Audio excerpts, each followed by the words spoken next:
올해 3월부터 도로 위에서 달라지는 것들이 있습니다. 갑자기 과태료 고지서가 날아왔다. 단속 카메라에 찍혔다.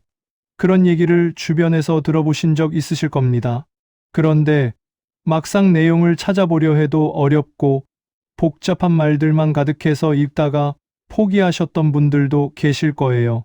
오늘은 그런 분들을 위해 3월부터 실제로 단속되거나 금지되는 것들, 그리고 바뀌는 것들 6가지를 차근차근 쉽게 설명해 드리겠습니다. 차를 직접 운전하시는 분들은 물론이고 자녀나 손주가 운전하는 차를 타시는 분들께도 꼭 필요한 내용입니다. 아무것도 모른 채 지나쳤다가 과태료를 내게 되면 억울하잖아요.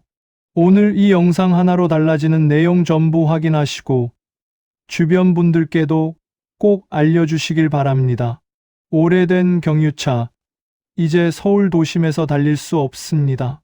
먼저 오래된 경유차, 즉 노후 경유차에 관한 이야기부터 시작하겠습니다. 경유차는 가솔린 차보다 연비가 좋아서 한때 많은 분들이 선호하셨죠.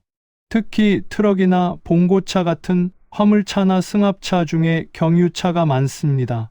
그런데 문제는 오래된 경유차에서 나오는 매연이 아주 작은 먼지 입자를 만들어낸다는 것입니다.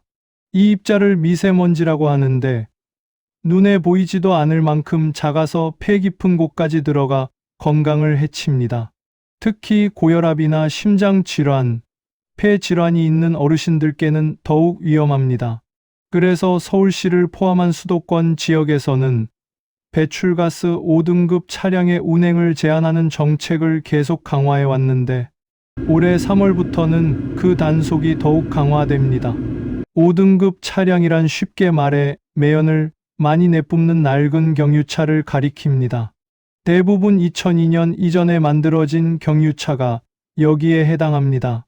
단속 시간은 계절과 미세먼지 농도에 따라 달라지지만 고농도 미세먼지 비상저감 조치가 발령되는 날에는 수도권 전역에서 5등급 차량이 운행 자체가 금지됩니다.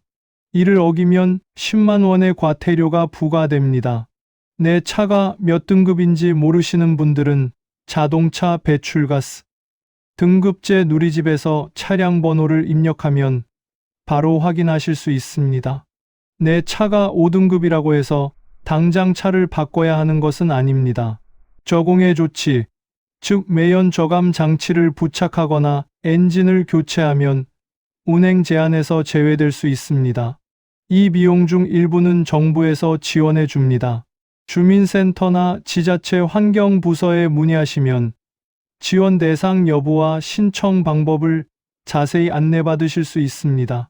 경기도에 사시는 강복남님의 이야기를 들려드리겠습니다. 올해 72살이신 이분은 20년 넘게 몰아온 1톤 경유 트럭이 한 대 있었습니다. 오래됐지만 엔진 상태가 좋아서 아직 쓸만하다 싶어 계속 타고 계셨죠. 그런데 지난 겨울 미세먼지 비상저감 조치가 발령된 날 물건을 납품하러 서울로 들어가다가 단속 카메라에 찍혀 과태료 고지서를 받으셨습니다. 처음에는 이런 제도가 있는지도 몰랐다고 하셨어요. 억울한 마음이 드셨지만 제도를 더 알아보니 오히려 저공해 조치 지원금을 받을 수 있다는 것을 알게 되셨습니다. 이후 담당 구청에 신청해 저감 장치를 무상으로 부착하셨고 이제는 단속 걱정 없이 장사를 이어가고 계십니다. 모르면 그냥 당하고 마는데 알고 나니 오히려 혜택까지 받으신 셈입니다. 혹시 지금 몰고 다니시는 차가 2002년 이전 경유차라면 오늘 바로 등급 조회부터 해보시겠습니까? 단속보다 먼저 아는 것이 훨씬 현명한 일입니다. 이륜차와 전동 킥보드, 이젠 보험 없으면 못 다닙니다. 두 번째 변화는 오토바이, 즉 이륜차와 전동 킥보드에 관한 이야기입니다. 요즘 동네를 걷다 보면 배달 오토바이와 전동 킥보드가 부쩍 많아졌다는 것을 느끼시지 않나요? 젊은 사람들은 물론이고 요즘은 장을 보거나 가까운 거리를 이동할 때 전동 킥보드를 이용하는 분들도 늘었습니다. 그런데 이와 함께 사고도 많이 늘었습니다. 특히 인도에서 갑자기 튀어나오는 전동 킥보드에 놀라거나 좁은 골목에서 오토바이와 부딪힐 뻔하셨던 경험이 있으신 분들도 계실 겁니다. 문제는 사고가 났을 때입니다. 자동차는 보험 가입이 의무이기 때문에 사고가 나면 보험으로 처리되는데 그동안 이륜차와 전동 킥보드는 보험 가입이 의무가 아니었습니다. 그러다 보니 사고가 나도 가해자가 보험이 없어서 피해자가 치료비를 고스란히 자비로 부담해야 하는 일이 생겼습니다. 특히 뼈가 약한 어르신들은 가벼운 접촉 사고에도 큰 부상을 입을 수 있는데 상대가 보험이 없으면 정말 난감한 상황이 됩니다. 3월부터는 이 부분이 달라집니다. 125cc 이하 이륜차와 일정 속도 이상의 전동 킥보드도 의무보험에 가입해야 운행이 가능해집니다. 보험 없이 운행하다 적발되면 과태료가 부과되고 사고가 났을 때도 보험 처리가 되지 않아 운전자, 개인이 모든 책임을 져야 합니다. 이 제도의 핵심은 사고 피해자, 특히 보행자를 보호하기 위한 것입니다. 직접 이륜차를 운전하시는 분들은 반드시 보험 가입 여부를 확인해 주세요. 또 자녀나 손주가 배달 아르바이트를 하고 있다면 꼭 알려주시길 바랍니다. 그리고 어르신들 입장에서는 이제 사고를 당하더라도 상대방의 보험으로 치료받을 수 있는 길이 열렸다는 것도 중요한 변화입니다. 서울 은평구에 사시는 윤정식님, 올해 75살이신 이분은 동네 시장을 자주 걸어 다니셨는데 작년 가을 좁은 골목길에서 배달 오토바이와 살짝 부딪히는 사고를 당하셨습니다. 다행히 크게 다치지는 않았지만 무릎을 살짝 긁히고 놀라서 병원에 가야 했습니다. 그런데 가해 오토바이 운전자에게 보험이 없었습니다. 상대방도 젊은 학생이라 돈이 없다며 난처해했고 결국 이분은 병원비 몇만 원을 본인이 내야 했습니다. 억울하고 씁쓸하셨지만 어쩔 수 없었다고 하셨어요. 3월부터 달라지는 제도 덕분에 같은 상황이 다시 생기더라도 이제는 상대의 보험으로 치료비를 해결할 수 있게 되었습니다. 작은 변화 같지만 피해를 입은 입장에서는 정말 다행스러운 변화입니다. 내 주변에서 이륜차를 타는 사람이 있다면 오늘 이 내용을 꼭 전해주시겠습니까? 보험 하나로 사고 후 억울한 상황을 막을 수 있습니다. 불법 주정차, 이제 주민 신고만으로도 바로 단속됩니다. 세 번째는 불법 주정차 단속에 관한 이야기입니다. 소화전 앞, 버스 정류장 앞, 횡단보도 위, 어린이 보호구역 안, 이런 곳에 차를 세우면 안 된다는 걸 대부분 아십니다. 그런데도 여전히 이런 곳에 버젓이 차를 세워두는 사람들이 있죠. 특히 어르신들이 횡단보도를 건너려는데 바로 앞에 차가 세워져 있어 시야가 막혀 위험한 상황이 생기기도 하고 소방차가 긴급 출동했는데 소화전 앞에 차가 막혀 있어서 귀한 시간을 허비하는 일도 있었습니다. 3월부터는 이런 불법 주정차에 대한 주민 신고제가 더욱 강화됩니다. 기존에도 안전신문고 앱을 통해 신고할 수 있었지만 이번에는 신고 가능한 구역이 확대되고 신고 후 처리 속도도 빨라집니다. 1분 간격으로 찍은 사진 2장만 있으면 신고가 접수되고 단속 공무원 없이도 과태료 처분이 내려집니다. 또 하나 중요한 변화가 있습니다. 어린이 보호구역에서의 불법 주정차 과태료가 올해부터 일반 도로의 3배 수준으로 올랐습니다. 이 구역 안에서는 잠깐이라도 차를 세우면 바로 고액 과태료 대상이 됩니다. 등하교 시간대는 특히 엄격하게 적용됩니다. 이 변화는 단지 운전자에게 불이익을 주는 게 목적이 아닙니다. 몸이 불편하거나 걸음이 느린 어르신들, 그리고 어린이들이 안전하게 다닐 수 있도록 길을 확보하는 것이 목적입니다. 불법으로 세워진 차 한 대가 보행자의 시야를 가리고 그 한순간의 방심이 큰 사고로 이어질 수 있기 때문입니다. 인천에 사시는 최순례님, 올해 69살이신 이분은 동네 버스 정류장 앞에 매일 차들이 불법 주차되어 있어서 항상 불편하셨습니다. 버스가 와도 정류장 바로 앞에 서지 못하고 뒤쪽에 서는 바람에 무릎이 좋지 않은 이분은 빠르게 걸어가지 못해 버스를 여러 번 놓치셨습니다. 구청에 민원을 넣어도 단속 공무원이 오면 차가 없고 가면 또 세워지는 상황이 반복되었습니다. 그런데 작년 말부터 주민신고제를 활용하기 시작하셨고 사진을 찍어 안전신문고 앱으로 신고하자 과태료, 처분 문자가 오는 것을 확인하셨습니다. 그 이후로 해당 정류장 앞에 불법 주차하는 차량이 눈에 띄게 줄었습니다. 이제는 버스도 제대로 서고 버스를 탈 때 여유가 생겼다고 하십니다. 신고제라는 제도가 생활의 불편함을 실질적으로 바꾸어준 경험을 하신 겁니다. 혹시 댁 주변에도 늘 불법 주차로 불편하신 곳이 있지 않으신가요? 이제는 직접 신고하는 것이 나와 이웃 모두를 위한 일입니다. 음주운전 기준 더 낮아지고 처벌은 더 무거워집니다. 네 번째 변화는 음주운전 관련 기준과 처벌에 관한 내용입니다. 술을 마시고 운전하면 안 된다는 것은 누구나 알고 있습니다. 그런데 문제는 많은 분들이 조금 마셨으니 괜찮겠지라는 생각을 한다는 것입니다. 특히 어르신들 중에는 반주로 소주 한두 잔 정도는 괜찮지 않냐고 생각하시는 분들도 계십니다. 하지만 나이가 들수록 알코올을 분해하는 능력이 떨어집니다. 젊었을 때는 소주 한 잔에 별 영향이 없었다 해도 60 넘어서는 같은 양을 마셔도 혈중 알코올 농도가 더 높게 나올 수 있습니다. 3월부터 달라지는 내용 중 하나는 바로 음주 단속 기준의 강화입니다. 기존 단속 기준보다 더 낮은 수치에서도 단속 대상이 될 수 있도록 지자체별 추가 단속 기준이 적용됩니다. 또한 상습 음주 운전자에 대한 처벌이 더욱 무거워집니다. 한번 적발되면 면허 취소는 물론 다시 면허를 취득하는 데도 더 오랜 시간이 걸리게 됩니다. 또한 음주 운전으로 사고를 일으켰을 때 민사 책임도 강화됩니다.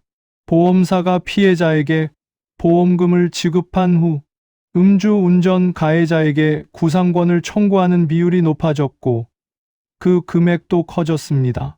즉 보험이 있더라도 음주 상태에서 사고를 내면 본인이 직접 물어내야 하는 돈이 생긴다는 뜻입니다.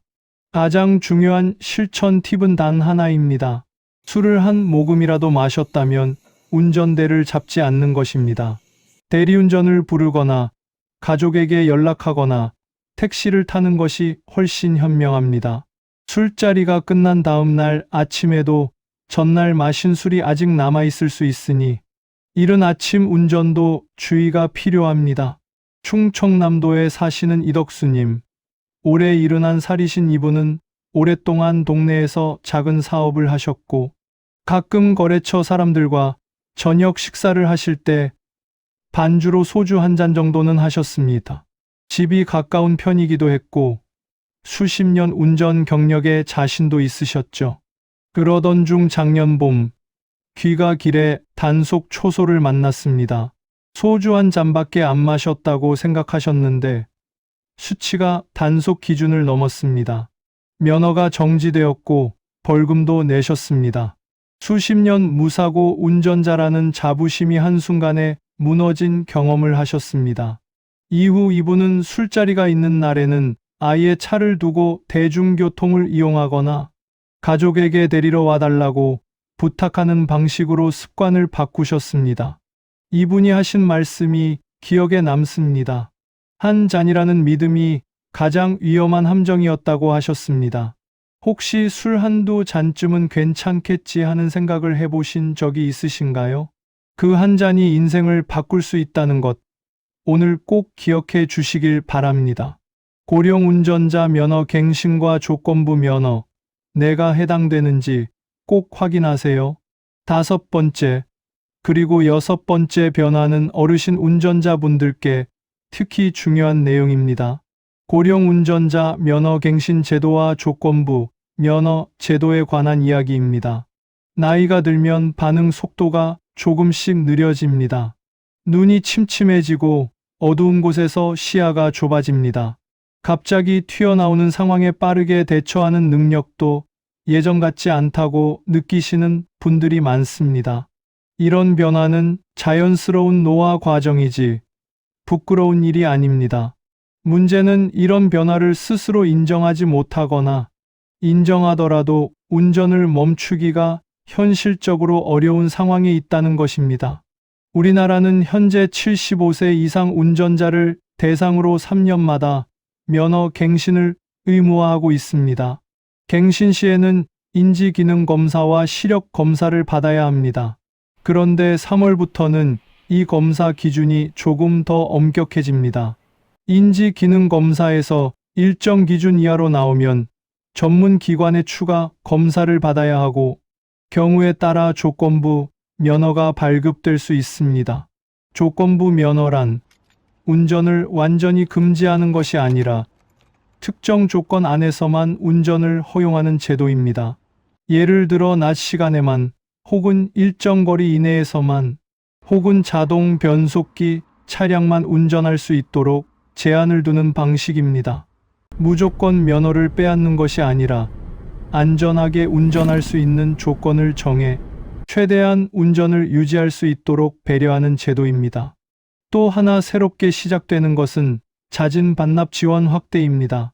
운전을 스스로 그만두기로 결심하신 어르신들께 교통비 지원이나 지역 화폐를 제공하는 제도가 더 많은 지자체로 확대됩니다. 더 이상 운전이 어렵다고 느끼신다면 자진 반납을 통해 교통비 혜택을 받으시는 것도 현명한 선택일 수 있습니다. 대구에 사시는 박성우님, 올해 78살이신 이분은 40년 넘게 운전을 하신 베테랑 운전자이십니다. 수년 전부터 야간 운전이 조금씩 불편해지셨고 반응 속도가 예전 같지 않다는 것도 느끼고 계셨습니다. 그러나 차가 없으면 장도 못 보고 병원도 가기 어려운 상황이라 운전을 멈추기가 쉽지 않으셨습니다. 작년 말 면허 갱신을 위해 인지기능 검사를 받으셨는데 추가 검사 권고를 받으셨습니다. 처음에는 당황하고 속상하셨지만 담당자의 안내에 따라 검사를 마치고 낮 시간 단거리 운행만 허용하는 조건부 면허를 받으셨습니다. 이분은 이후 습관을 바꾸셔서 저녁 외출은 가족의 도움을 받고 낮에 병원이나 시장은 직접 운전하시는 방식으로 생활을 조정하셨습니다. 처음에 받아들이기 어려웠던 그 검사 결과가 오히려 더 안전한 생활로 이어진 것입니다. 이분이 하신 말씀이 있습니다. 내가 불편한 것보다 남한테 피해를 주는 게 더 싫다고 하셨습니다. 혹시 요즘 운전이 예전보다 조금 불안하게 느껴지신다면 그 마음에 솔직해지는 것이 나와 다른 분들 모두를 지키는 일이 아닐까요? 제도는 무섭게 막는 것이 아니라 안전하게 계속 살아가도록 돕는 것입니다. 오늘은 3월부터 바뀌거나 강화되는 6가지 교통 관련 내용을 함께 살펴봤습니다. 노후 경유차 단속 강화, 이륜차와 전동 킥보드 보험 의무화, 불법 주정차 주민 신고제 확대, 음주 운전 기준 강화, 그리고 고령 운전자 면허 갱신 기준 강화와 조건부 면허 제도. 하나하나 따로 보면 낯설고 복잡해 보일 수 있지만 결국 모두 같은 방향을 가리키고 있습니다. 도로 위에서 모든 사람이 더 안전하게 다닐 수 있도록 하는 것입니다. 법이 바뀌고 단속이 강화되는 것이 처음에는 불편하게 느껴질 수 있습니다. 하지만 조금 불편한 변화가 나와 내 가족, 이웃의 안전을 지켜준다면 기꺼이 따르는 것이 맞습니다. 몰라서 과태료를 내거나 몰라서 불이익을 받는 일은 이제 없으시길 바랍니다. 오늘 영상이 도움이 되셨다면 주변에 꼭 알려주세요. 특히 차를 운전하시거나 자녀 중에 이륜차를 타는 분이 계신다면 함께 봐주시면 더욱 좋겠습니다. 다음에도 어르신들의 일상에 꼭 필요한 정보를 가지고 돌아오겠습니다. 오늘도 건강하고 안전한 하루 보내세요.